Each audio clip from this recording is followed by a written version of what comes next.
Okay, so here we go. I'm getting ready now and all prepped up to make our biscuit covered chicken pot pie. We have our leftover chicken and some carrots from the other night, some dressing I'm going to throw in, our gravy, and just a tiny bit of potatoes left from the potato dumplings we made earlier.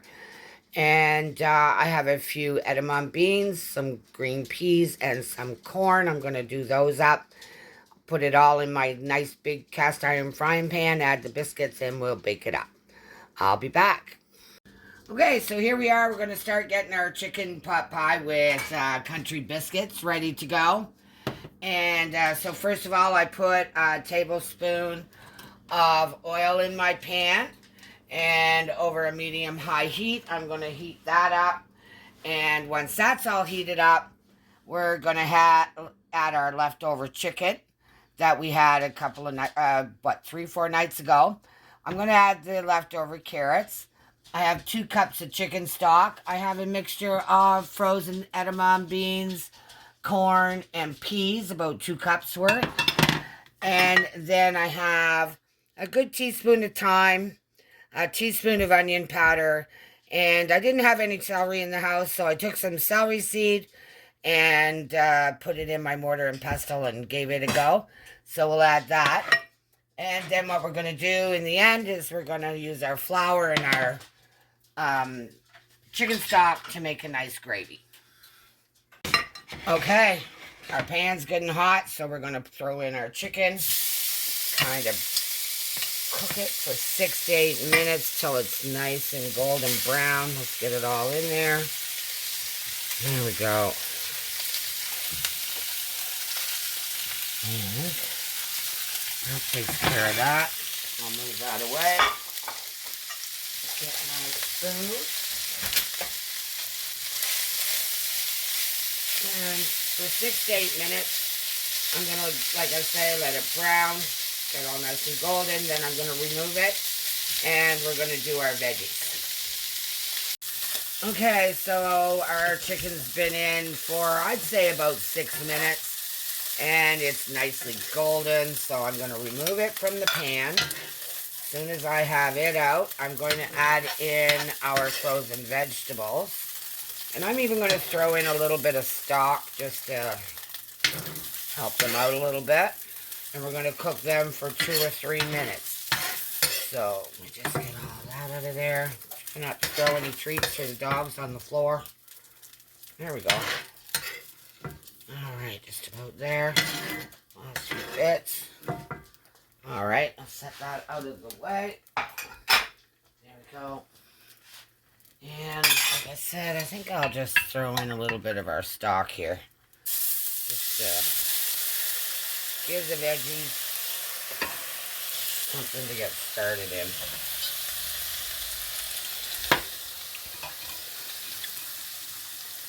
There.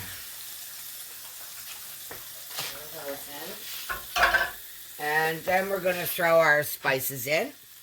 Let's get them up a little bit. Get them going. Pan hot again. There we go. Oh, that one broke apart easy. There. We're going to get these going. And, there we go. Got some nice stock brewing in the back from the bones and the skin. Everything that was left over after I cleaned my baked chicken. Oh, there's my timer. So we're going to add in our spices. Our onion powder, our thyme. And the other thing was, the celery seed. Give them a good mix, and we're going to cook these off for 2 or 3 minutes. Spices have come to life. Oh, that smells so good. Doesn't it, though? There we go. And once we've cooked those for 2 or 3 minutes, let's see here. Just give it another minute or so. We're going to throw in our flour and cook them for 2 or 3 minutes more. At this point, I may as well even add my salt and pepper. Nice sprinkle of pepper. Nice sprinkle of salt. Mix it in. There we go. They've absorbed all that nice moisture. Now I'm going to sprinkle over our flour. And we're going to let that cook off for a little bit to cook off the flavor of the flour. And then we're going to add our stock. So get that all nicely mixed up. Add in maybe a little more stock. Just to get it going again. I'm going to turn it down, way down. There we go. Whoop, there's something for the dogs. And here we go, we'll add a little bit more stock. And we'll add the rest of the stock. Now we're going to mix this up. It'll pick up all that yummy goodness off the bottom from the chicken. And that done. It's going to start to thicken. Okay. And we're going to bring it to a boil. And then we're going to put it to minimum. And what are we doing then? We're going to simmer for 8 to 10 minutes. I have some extra gravy left over from our dinner the other night, so I'm even going to add it in, along with even the leftover mashed potatoes that we didn't use up earlier when we made potato pot stickers. So I'm just going to, again, let that melt down, and then we'll finish it off and get it into the oven. Okay, so I cut up our leftover carrots. I'm going to add those back in now. Mix them in nice. And then we're going to add in our 2 tablespoons of cream, heavy cream. And our chicken back in. And then we're going to top it with our biscuits. Bake it off in our 350-degree oven. And then we're going to have supper. So here we go. We're going to add all our chicken back in. And I'm glad I used my big cast iron frying pan. Told you. Yeah. There we go. That's all added back in. Give it a mix around. A gentle mix around. Oh, look at all that. It's going to be so tasty. All those nice veggies. Carrots. I've been thinking about it all day. Me too. Well, I've been thinking about it for a few days. Since I made this chicken, I think this was the whole point of having a chicken supper, wasn't it? I think so. Okay. So we got that all done, all mixed in pretty good here. Maybe a little over this way. Alright, and I'm going to get my biscuits open. I'm not going to put you through the pain of hearing it pop, which makes me jump every time. And we'll get this topped up and in the oven. Oh no, just hang on. Alright, so if you take your biscuits out and hold them in the palm of your hand, spray your knife with Pam, and they will slice right on through there. Give it a little tug, and there you go. And so here we go. We're going to start laying them around, overlapping them a little bit, all around the outside of the pan.